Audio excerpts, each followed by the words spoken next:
Sorry about that, I accidentally cut the video, but this is the chassis for the engine. Of course, that's the traditional motor, though I've modified it to work off of a single AAA battery. This does make the engine rather slow, because it doesn't put out the same amount of power as a AAA, but all I had to do is just bend back the contact, cut down this protective barrier in front of the contact, and push it back to fit flush with the rear contact.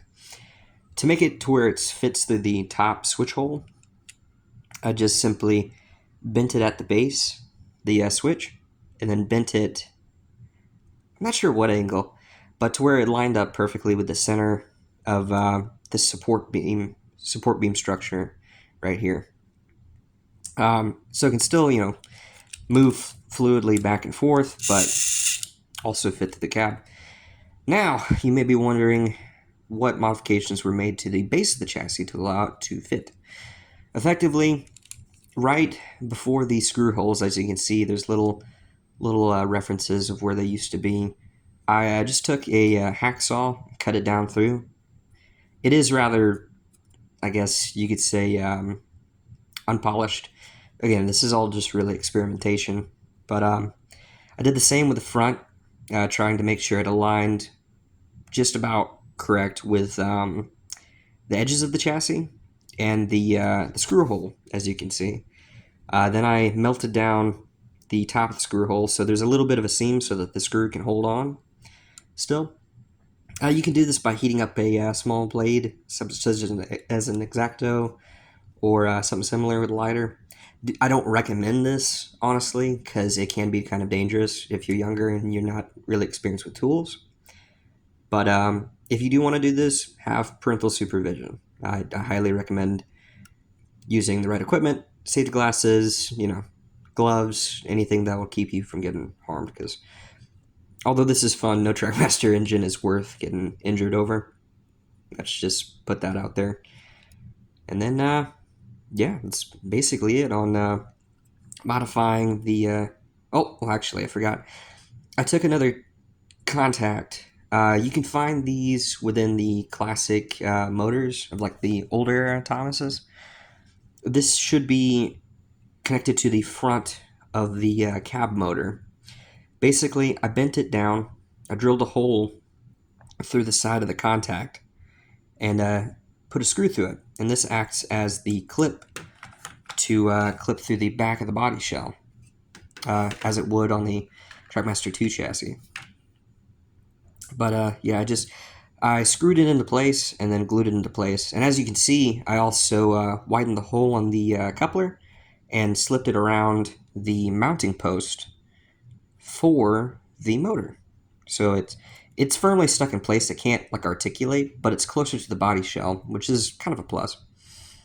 But yeah, everything's firmly secured onto there. This is glued to the back of the chassis as well. There's a little... It's almost like this was meant to be. There's this perfect little slot where it fits in right there. You just have to shave off a little bit of plastic closer to the screw head. And yeah, buttery smooth. It runs well enough. Free wheels, all that good stuff. But yeah. Now onto the body shell.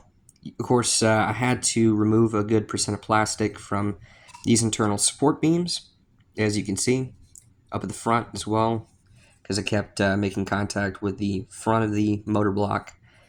I shaved away a good percent connected to the running board right here, but not too much. On my original Thomas that I did this to, I shaved off too much, and there was a hole visible right there. But I then melted this in, this top support frame, and pushed it in, kind of rudimentarily. Yeah, I don't have too much feeling in my thumbs. I broke my arm as a kid, so some of my nerves are fucked up. So I just pressed it in, once the plastic was heated.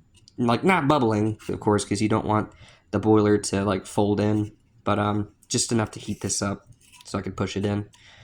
But, yeah, from there, just cleared up room for the battery and the chassis and motor, and that's all she wrote. But, yeah, it's been a pleasure sharing these two, projects that I've been working on, and hopefully I'll be able to make an update video showing RC Thomas in action and this guy making his rounds. I've been getting more back into classic Trackmaster in recent months because it's a bit more cost effective than messing around with HO and double scale trains, especially when you're in a small apartment. But hey, you do what you got to do, and this is what I do. Oh, also, fun fact: those Thomas Mini freight cars that the Thomas Minis came in for a little while, they scale up surprisingly well as like small mineral wagons for narrow gauge engines. Just food for thought.